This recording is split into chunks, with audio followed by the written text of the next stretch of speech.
नमस्ते। थर्ड आई में आपका स्वागत है। 2024 के चुनाव को हर एक आदमी अपनी अपनी तरह से उसकी समीक्षा कर रहा है। कुछ लोगों का कहना है कि भाई मोदी जी को नकारा है इस देश ने, कुछ लोगों का कहना है कि इंडिया गठबंधन ने बहुत अच्छा किया है। अपना अपना नज़रिया है। लेकिन मैं एक लॉन्ग टर्म पॉलिटिक्स, सिर्फ 2024 तक के रिस्ट्रिक्टेड नहीं, अगले 2, 4, 5 साल की पॉलिटिक्स, जिसमें जब मैं 5 साल बोलता हूं तो उसका एक कारण ये रहता है कि आज से लेके अगले 5 साल में सारे विधानसभाओं के चुनाव भी होते हैं। तो केवल लोकसभा नहीं, विधानसभा भी एक किसी भी पॉलिटिकल पार्टी के लिए इंपॉर्टेंट होता है। मैं आज 3 स्टेट की, और उसमें उत्तर प्रदेश की थोड़ी ज़्यादा, 3 स्टेट की बात आपसे करूंगा। वो 3 स्टेट यूपी, महाराष्ट्र और बिहार हैं। साइज के हिसाब से 3 लार्जेस्ट, लेकिन बीच में एक स्टेट और आती है वेस्ट बंगाल, जिसमें 42 हैं। मतलब बिहार से ज़्यादा हैं, महाराष्ट्र से कम है। वो 3 नंबर के, अगर नंबर ऑफ सीट्स के हिसाब से देखें तो देश की तीसरे नंबर की स्टेट, लेकिन उसको मैंने जानबूझ के नहीं लिया है। कारण भी मैं बता दे रहा हूँ।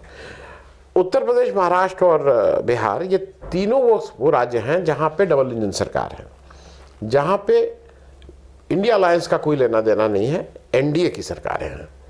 और इस वजह से ये अहम है। इन 3 राज्यों में कुल सीटें हैं 80, महाराष्ट्र में 48 और बिहार में 40, 168। तो अगर इसको मोटे तौर पे देखिए तो करीब करीब 1/3 सीट इन 3 राज्यों से पूरे देश की आ जा रही हैं। 2019 में जब इलेक्शन हुआ था तो उत्तर प्रदेश में बीजेपी की 64, महाराष्ट्र में 42 और बिहार में 39, कुल 145 सीटें थीं।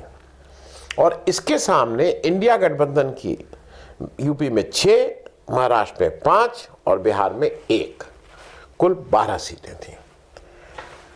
अब जो इस समय इलेक्शन आज 2024 का खत्म हो गया, तो 168 सीटों में ये भी एक मतलब मैं जब इसको बना रहा था तब मुझे ये एहसास हुआ, इंडिया गठबंधन और एनडीए की 83 एग्जैक्ट 83 सीट्स हैं। महाराष्ट्र में एआईएमआईएम की 1 सीट है, वो कभी एनडीए के साथ नहीं जाएंगे। और बिहार में पप्पू यादव की 1 सीट जो जीते हैं, वो फॉर ऑल प्रैक्टिकल पर्पसेस वो उसको आप इंडिया गठबंधन में मान सकते हैं, लेकिन चूंकि इंडिपेंडेंट है तो मैं अभी नहीं ले रहा हूँ। तो अभी 83 इंडिया गठबंधन 83, एनडीए 83। और मैं for the purpose of understanding मैं बीजेपी और उसके अलाइज और उनको एनडीए ही लेके चल रहा हूँ। ये डबल इंजन सरकार में एक और चीज़ इंपॉर्टेंट है इंडिया गठबंधन के हिसाब से, इन तीनों राज्यों में स्ट्रॉन्ग छत्रप हैं। छत्रप कह लीजिए, इंडिया गठबंधन के हिसाब से उनके सेनापति कह लीजिए, जो लीड कर रहे हैं वो 3 अलग अलग लीडर हैं, 3 अलग अलग पार्टीज हैं।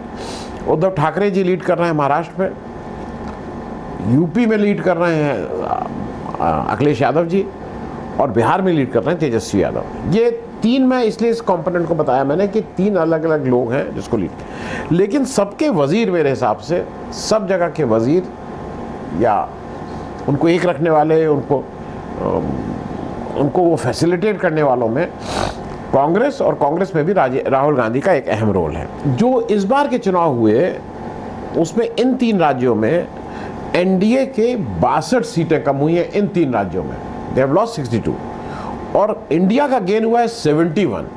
मतलब ह्यूज गेन है, वो अपनी खोई चीज़ें उसने पार की हैं। कांग्रेस की 3 सीटें थीं, कुल 3 सीटें थी, हर राज्य से एक इन तीनों राज्यों में, अब वो 22 सीट पे खड़ा है। सपा की 5 सीट थी यूपी में, आज वो 33 सीट पे खड़ा है। और उद्धव ठाकरे की 18 सीट थी, पार्टी टूट गई है थी, अब उनकी 9 सीटें हैं। लेकिन चूंकि अलग अलग लड़े थे, वो नया चुनाव चिन्ह था, वो बहुत सी चीज़ें, उसका कोई एक्सक्यूज़ नहीं, लेकिन जो स्थिति हो। और आरजेडी की 0 सीट थी, अब 4 सीटें हैं। ये तो बात मैंने इन तीनों को बता दी। अब मैं जरा आपको एक थोड़ा सा ब्रीफली ये बता दूं जिससे आपको समझने में आसानी हो जाएगी। और मैं बिहार, महाराष्ट्र और फिर यूपी, इस सीक्वेंस में चल रहा हूं, 40, 48 एंड 80 के सीक्वेंस पर। बिहार में 2019 में, मैं टेबल दे रहा हूं, 2019 में बीजेपी की 17 सीटें, 24.05% वोट। जनता दल यूनाइटेड की 16 सीटें उस समय थी, मैं 19 की बात कर रहा हूं। 22.26% वोट, एलजेपी की 6 सीटें 8.01% वोट, कुल 39 सीटें, 40 में 39 सीट बिहार में, कुल वोट परसेंटेज इन पार्टी का लेके 54.32%। इसके सामने खड़ा हुआ था महागठबंधन। महागठबंधन में कांग्रेस, केवल कांग्रेस की एक सीट आई थी, वोट परसेंटेज 7.85%, आरजेडी और किसी की कोई सीट नहीं थी इसलिए सीट नहीं बोलूंगा, आरजेडी का 15.68%, आरएलएसपी 3.66%, हम 2.39% और वीआईपी पार्टी 1.66%।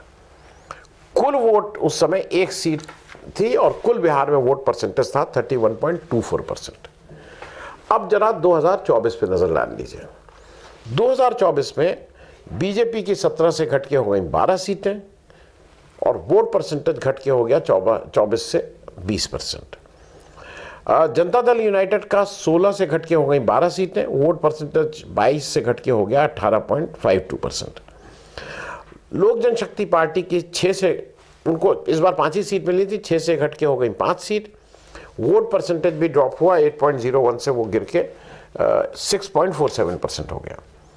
और इस बार बिहार में एक सीट और मिली है इनके गठबंधन को, वो जो हम है उनका 1% है, तो टोटल 46.51% मिला है 30 सीटों के साथ। इसके सामने इंडिया गठबंधन को क्या मिला है? कांग्रेस की 3 सीटें 9.20% वोट, आरजेडी की 4 सीटें 22.14% वोट, सीपीआई-एमएल की 2 सीटें 2.99% वोट, कुल वोट मिला 34.33%। बिहार में एनडीए जो है वो सीट के मामले में, वोट परसेंटेज के मामले में इंडिया से आगे है। और मतलब ये मैं इसलिए कह रहा हूँ कि ये समझ में आना चाहिए कि आगे हैं, वो दोनों चीज़ों में आगे हैं। और एक चीज़ इंपॉर्टेंट हुई है कि इस बार एनडीए गठबंधन में जेडीयू और बीजेपी बिल्कुल बराबर पे खड़े हैं, दोनों 12-12 सीट पे खड़े हैं। एक और चीज़ इसमें गौर करने वाली है, अगर आप ध्यान से देखिए तो single largest party in terms of vote share, in terms of vote JDU और BJP, in terms of vote share RJD के पास 22.14% वोट है, नंबर 2 पे बीजेपी है 20.52% वोट। और जो सबसे बड़ा इस बिहार का जो टेक अवे आप कह सकते हैं, बिहार में भाजपा को या एनडीए को स्वीप करने से, एक तरफा झाड़ू लगाने से रोकने में तेजस्वी यादव कामयाब रहे, वोट परसेंटेज भी ठीक किया और 9 सीटें लेके आए। अब जरा आ जाइए महाराष्ट्र में। महाराष्ट्र में इसलिए बोल रहा हूँ कि महाराष्ट्र में 48 सीटें हैं। मैं पहले 2019 की आपको बता दूं, 2019 में बीजेपी की 23 सीटें थी, 27.84% वोट, एनसीपी की, उस समय एनसीपी अलग था, एनसीपी तो कांग्रेस के साथ था, शिवसेना की 18 सीटें थी, 23.5% वोट, इंडिपेंडेंट नवनीत राणा जी अगर आपको याद हो तो उस समय लड़ी थी, लेकिन थी बीजेपी के साथ ही थी, तो ये 3 लोगों की मिलके 42 सीटें आई थी और टोटल परसेंटेज आप देख रहे हैं 52.29% था। इसके सामने जो कांग्रेस लड़ी थी उस समय यूपीए के तौर पे लड़ी थी, कांग्रेस की 1 सीट आई थी, वोट परसेंटेज था 16.41%, एनसीपी की 4 सीटें आई थी, वोट परसेंटेज था 15.66%, कुल 32.07%। और उसके सामने 20% ज़्यादा वोट के साथ एनडीए 52.29%। अब 2024 में क्या हुआ ये इंटरेस्टिंग है। 2024 में बीजेपी 23 से गिर के होती है 9 और वोट परसेंटेज गिरता है 27.84 से 26.18%। वोट परसेंटेज तो करीब करीब 1% गिरा, लेकिन सीटें में धड़ाम हो गई, 14 सीटें कम हो गई। एनसीपी अजीत पवार 1 सीट आई, 3.60% वोट, शिवसेना शिंदे 7 सीटें आई, 12.95% वोट, कुल सीटें आई एनडीए की 17, वोट परसेंटेज 42.73%। उसके सामने इंडिया गठबंधन कांग्रेस एक सीट से बढ़ के हो गई 13 सीट। वोट परसेंटेज 16.41 से 16.92% हुआ। कोई वोट परसेंटेज में बहुत तब्दीली नहीं हुई, वोट जैसा था वैसे ही है। एनसीपी शरद पवार जी वाली अब बढ़ गई है 4 से, लेकिन सीटें हो गई 8। वोट परसेंटेज गिर गया, 15.66% जो आया था वो अब गिर के हो गया 10.27%। शिवसेना जो उद्धव ठाकरे साहब की थी, वो इस बार जब इलेक्शन हुआ है तो उसमें उसकी 9 सीटें आई, और उसके अलावा एक इंडिपेंडेंट सांगली से आया है। वो जो कांग्रेस का ही रिबेल था वो लड़ गया, और उन्होंने आके कल आपने देखा भी होगा खड़गे जी के यहाँ गुलदस्ता देखो, part and parcel of Congress है। तो कुल इंडिया गठबंधन की सीटें हुई 31, कुल वोट परसेंटेज हुआ 44.91%, जो एनडीए से करीब 2% ज़्यादा है। एनडीए का 42.73% है। देखिए एक चीज़ और क्लियर हो गई कि ये महाराष्ट्र में बहुत ही, मतलब हर जगह पूरे देश में बाइपोलर इलेक्शन था, 2 ध्रुवों का इलेक्शन था। जैसे पिछली बार 2019 में भी दोनों गठबंधन बिल्कुल 2 गठबंधन के बीच का वहाँ इलेक्शन रहा है। पिछली बार दोनों ने मिला के 84.36% दोनों के बीच वोट शेयर था। इस बार उसको और बढ़ा के 87.64% कर दिया। किसी और दल की बहुत अब स्कोप रही नहीं गया है वहाँ पे। इट इज़ मोर और less bipolar, NDA alliance versus India alliance. BJP ने क्या खोया? बीजेपी ने परसेंटेज में खोया, बीजेपी ने सीट में खोया, 23 से 9 हो गए। कांग्रेस ने प्लस किया, परसेंटेज में प्लस किया, और 1 सीट से 9 सीट हो गए। अब एनसीपी का एक चीज़ और देख लेते हैं कि एनसीपी अगर दोनों को मिला लिया जाए, एनसीपी अजीत पवार और एनसीपी शरद पवार, अगर इन दोनों को मिला लिया जाए तब एनसीपी का टोटल जो वोट शेयर है वो एक काफ़ी रिस्पेक्टेबल हो जाता है, 13.87। हालांकि पिछली बार उनका 15.66 था, उसके मुकाबले मतलब यूनाइटेड एनसीपी का, अगर इस बार दोनों को मिला लिया जाता है, शरद पवार और अजीत पवार को, तो इनका वोट शेयर 13.87 पिछली बार से कम, लेकिन सीटें 4 से 9 दोनों की अगर सीटें भी मिला ली जाएं तो।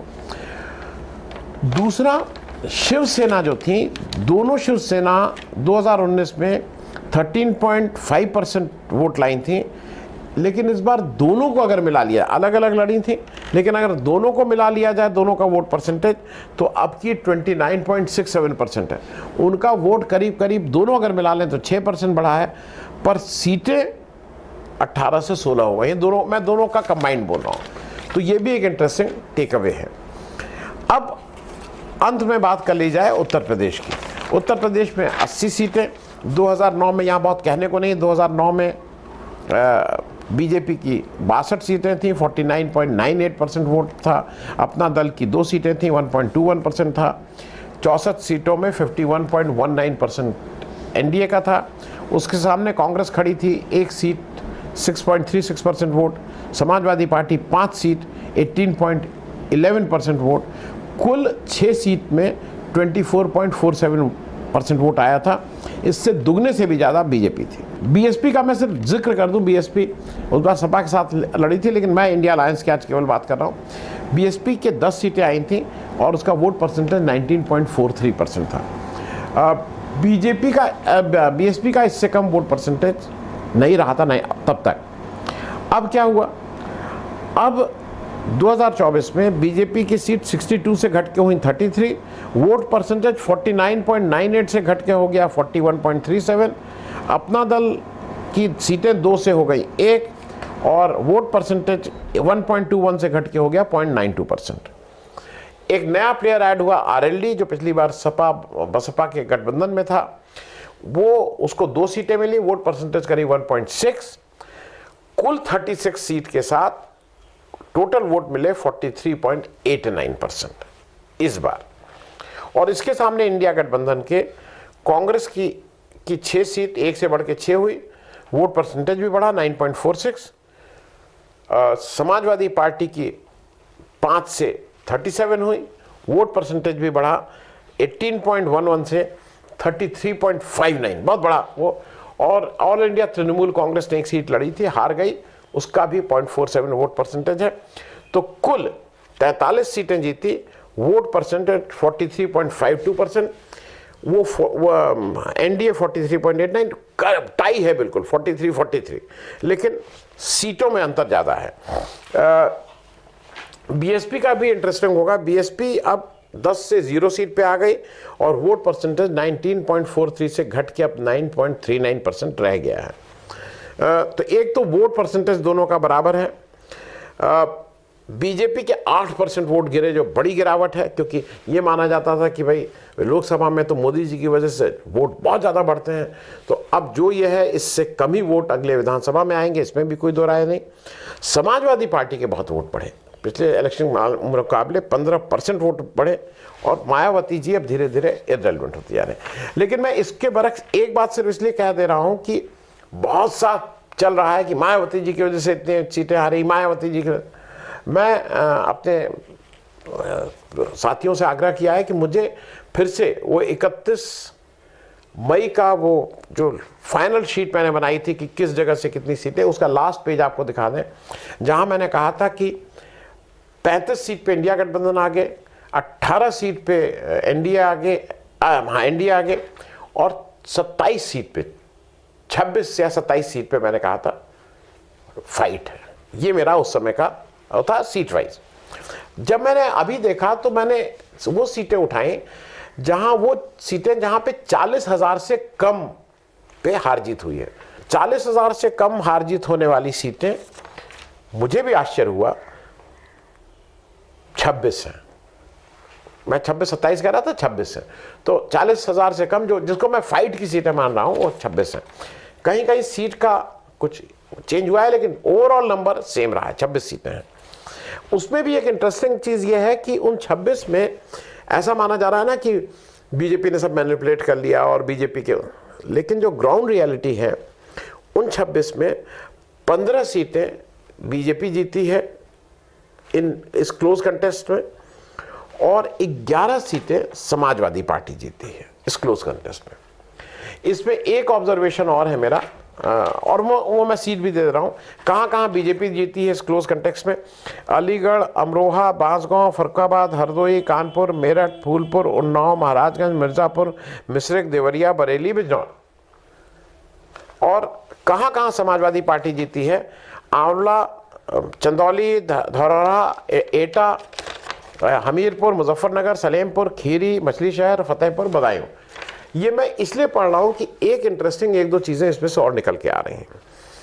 एक तो ये निकल के आ रहा है कि जैसा माना जा रहा था कि बीएसपी ने हर जगह खेल खराब किया, तो ये तो फैक्ट था कि बीजेपी ने, माफ़ कीजिएगा, बीएसपी ने बीजेपी के प्रॉम्प्ट पे अपने कैंडिडेट्स भी बदले, अपने पदाधिकारियों को भी, जो एक उनके सबसे बड़े भाई पदाधिकारी थे, चीफ कोऑर्डिनेटर और क्या क्या थे, आकाश आनंद जी को भी पद से बर्खास्त किया बीजेपी के प्रॉम्प्ट। वो साफ साफ था, मैं उसको रिपीट नहीं करूंगा। लेकिन ये कह देना कि बीएसपी के सारे नियत ये थी कि बीएसपी का कैंडिडेट जहां जहां खड़ा किया गया कि वो नुकसान करे इंडिया गठबंधन का, ऐसा लगता है। लेकिन हर बार आपके हिसाब से तो चाकू नहीं चलता है ना। तो कई ऐसी जगह पे हैं जहां पे बीएसपी के कैंडिडेट ने एनडीए का भी नुकसान कर दिया है। वो जगहें कम हैं, लेकिन बिल्कुल ये कहना कि हर जगह उसने किया है, ये ठीक नहीं होगा। दूसरा एक चीज़ और मैं कहूँ कि बीएसपी का ये कह देना ना कि वो स्पॉइल कर रहा था, भाई बीएसपी की जैसे 1-1 लाख से ज़्यादा कई जगह उसके वोट आए हैं। तो अगर भाई अब अलीगढ़ में 1 लाख से ज़्यादा है, अमरोहा में 1 लाख से ज़्यादा है, हरदोई में 1 लाख से ज़्यादा है, फिर मिर्ज़ापुर में 1 लाख से ज़्यादा है, मिश्रिख में 1 लाख से ज़्यादा है। तो ये एक चीज़ मतलब कहीं ना कहीं समझ में नहीं आती है कि अगर नहीं, और भी जगह 1 लाख से ज़्यादा है, धौरहरा में 1 लाख से ज़्यादा है, चंदौली में 1 लाख से ज़्यादा है, और मुजफ्फरनगर में 1 लाख से ज़्यादा हैं, खीरी में 1 लाख से ज़्यादा हैं, मछली शहर में 1 लाख से ज़्यादा हैं, और जहाँ जहाँ मतलब फतेहपुर और बदायूं में भी 90,000 97 वोट अच्छे मिले हैं बीएसपी को। एक चीज़ और ये मैं इसलिए कह दूं कि एक और इंटरेस्टिंग फैक्टर इसमें है कि जहाँ जहाँ बीजेपी जीती है वहाँ पे कुल 15 सीटें हैं। उन 15 सीटों में जो बहुत क्लोज कंटेस्ट में 15 में से 5 जगह पे कांग्रेस सेकंड रही है। उस क्लोज कंटेस्ट में बीजेपी इससे हारी है। तो 17 में से 6 सीटें तो जीत गई थी कांग्रेस, और जो क्लोज कंटेस्ट है कांग्रेस कोई सीट 40,000 से कम से नहीं जीती है, कांग्रेस की जीत उससे ज्यादा की रही है। यह भी एक फैक्ट है। कांग्रेस जहां हारी है 40,000 से कम में, वो 5 जगह हैं। तो 17 में से 5 जगह वो इससे हारी है। उसके सामने अखिलेश यादव जी की पार्टी ने ज्यादा अच्छा प्रदर्शन किया है। वो क्लोज कंटेस्ट में 11 जगह जीत गई है बीजेपी से, 40,000 से कम वाली अगर बात करें, और 10 जगह हारी है। तो उसका ये स्कोर बेटर रहा। उसका बीजेपी को क्या है कि पन्ना प्रमुख और ये प्रमुख, लेकिन जब ग्रासरूट लेवल पे वर्कर की बात आई है तो कम से कम आंकड़ों से ऐसा लगता है कि एसपी का घर ज़्यादा ठीक ठाक घर को उसने सहेज के रखा था बनिस्बत बीजेपी की। कांग्रेस के पास ऑर्गेनाइजेशन का महत्व नहीं था, इसीलिए उसकी 5 सीटें क्लोज उसमें आई हैं। फिलहाल आंकड़ों की बात इसीलिए किया था मैंने आपसे कि थोड़ा आंकड़ों की दृष्टि से देखें। उत्तर प्रदेश, बिहार और महाराष्ट्र अब आने वाली सियासत में इम्पॉर्टेंट होने जा रहे हैं, क्योंकि 83 का टाई है, बिल्कुल 50-50 है। एडवांटेज फिर से मैं कहूँगा इंडिया है, क्योंकि इंडिया जैसे इस समय अप स्विंग पे है। डिसएडवांटेज एनडीए है, क्योंकि एनडीए डाउन रोड पे है। तो अब देखने वाला समय ये होगा कि इन दोनों पार्टियों के नेता अपनी अपनी पार्टी को किस तरह से आगे बढ़ाते हैं। थैंक यू सो मच, धन्यवाद।